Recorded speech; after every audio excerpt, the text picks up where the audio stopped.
হাতে গোনা মাত্র আর কটা দিন, তারপরেই চৈত্র সংক্রান্তি। বাংলা জুড়ে শুরু হয়েছে গাজন। চড়ক পূজার গাজনে ব্যবহৃত হয় বিভিন্ন দেবদেবীর মুখোশ। এই মুখোশ তৈরি হয় কাঠ দিয়ে।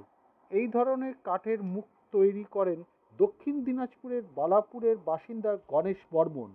মুখ প্রতি ৫ থেকে ৬ হাজার টাকা। রাজ্য সরকারের শিল্পী ভাতা থাকলেও সেই ভাতা এখনো পর্যন্ত তিনি পাননি, এমনটাই দাবি করেন শিল্পী গণেশ বর্মন।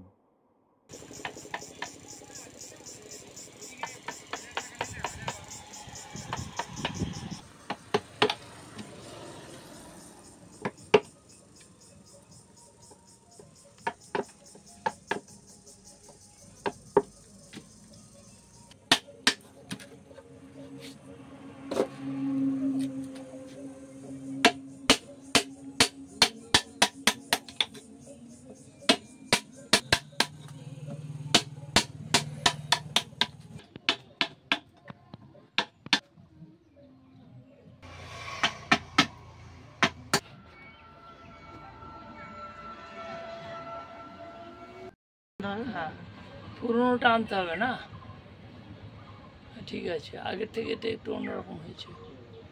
ছবি তুলে নিন, এসছেন উনি।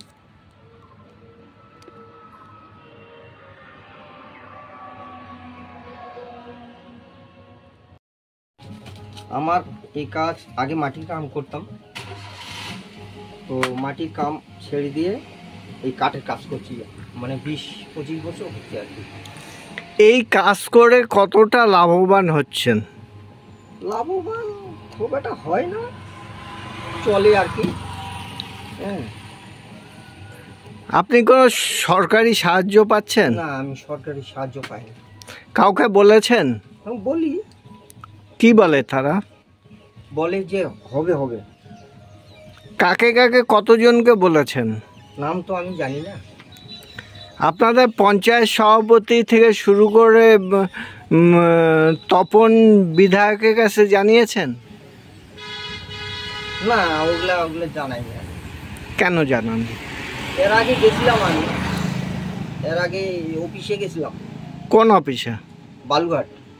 কি বলছে? বলছে হবে হবে। হ্যাঁ। এখনো হয়নি? না, এখনো হয়নি। আপনি কি চাচ্ছেন?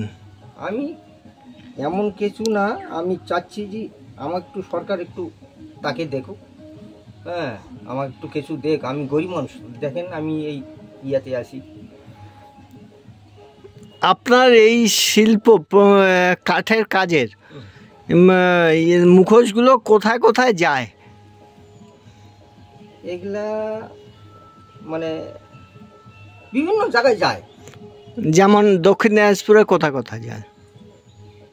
দক্ষিণ দিনাজপুরে মালদা, যেমন গাজল, আবার যেমন এইদিকে আপনার কোমরগঞ্জ থানা, হিলি থানা, বালুঘাট। এই মুখোশগুলো কি কি কাজে লাগে? এগুলা ওই যে এখন তো চৈত্রী মাস, তো হ্যাঁ, চৈত্রী মাসে পূজা হয়, তো ওই পূজার জন্য নেয় লোকে। মোটামুটি কীরকম দাম হয় এক একটা মুখা? ৫,০০০, ৫,৫০০ এরকম করে। তাতে আপনার সংসার চলে যায়? চলে না, ওই টুকটাক করে ওরকম ভাবে কাজ করি। কী করবো, এখন গরিব মানুষ। আপনি এই মুহূর্তে কি চাচ্ছেন? একটু সরকার যদি আমাকে একটু কিছু দিত, হ্যাঁ, তাহলে আমার একটু উপকার হতো। আপনার পরিবারে কে কে আছে? কতজন সদস্য? আমার পরিবারে আমি আর স্বামী স্ত্রী, আমরা, আর ছেলে আছে, এক ছেলে।